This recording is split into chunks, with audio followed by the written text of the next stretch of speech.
मोर माननीय मुख्यमंत्री को तीनोटी प्रश्न। ओडिशा को उद्योग आसवा उचित एवं ओडिशा प्रगति हवा उचित, ओडिशार आर्थिक संबल बढ़िया उचित, याद कौन संदेह ना एवं सरकार पदक्षेप ना उचित। किंतु मुख्य तीनोटी प्रश्न जोटा हूँ विगत सरकार में जी एमओयू साइन करा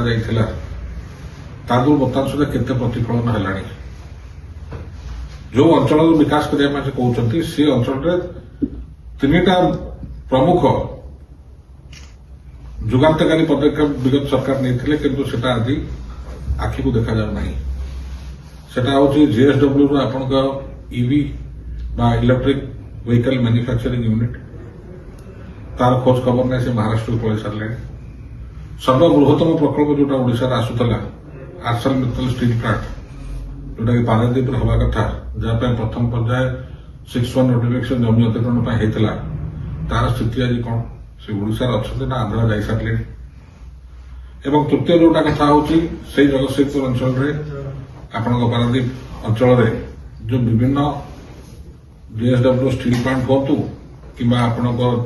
चौद्वार ठारे आपणकर स्पिनिंग प्लांट हो बा आपणकर वारी जोटा ढेकानाल नेवलपुर पाखे आपणकर जो सोलर पैनल तैयारी करने कारखाना हो ये समस्त बृहत कारखाना ये सबको मिसईदे पाखापाखि 3.5 लाख 4 लाख कोटी टकर पुंजीनिवेश जोटा गत सरकार समय साक्षात होता यही कॉरिडोर चारिपटे थिला तार स्थिति कौन घोषणा करदे प्रगति हुए ना। नंबर 1। द्वितीय प्रश्न मोर हम आपण माननीय मुख्यमंत्री जेबठू दायित्व ग्रहण कले यही चलित आर्थिक वर्ष जनवरी 2025 उत्कर्ष ओडिशा जोटा होता तो आरंभ करेंगे आपण बर्तमान फेब्रुआरी मास 2026 भितर उत्कर्ष ओडिशा जहाँ घोषणानामा परवर्ती अवस्था आप जाते कलिकता सेठी पुंजीनिवेश घोषणानामा तापर आप जाते हैदराबाद सेठिका पुंजीनिवेश घोषणानामा आप जाते बेंगलोर एवं बॉम्बे मुंबई सेठिका घोषणानामा एवं निकट में आप जाते राउरकेला सेठिका घोषणानामा जो समस्त घोषणानामा को मिसई दि जाए पाखापाखि 22.5 लाख कोटी टकर घोषणा आप कर सारे गोटे वर्ष भितर। और सीधा प्रश्न होती एत स्वप्न को राति अच्छी तो गत सरकार 1.5 वर्ष तले आप क्षमता को आसला स्वाक्षर कर कार्यक्रम एपर्यंत हाथ को नि पारा ना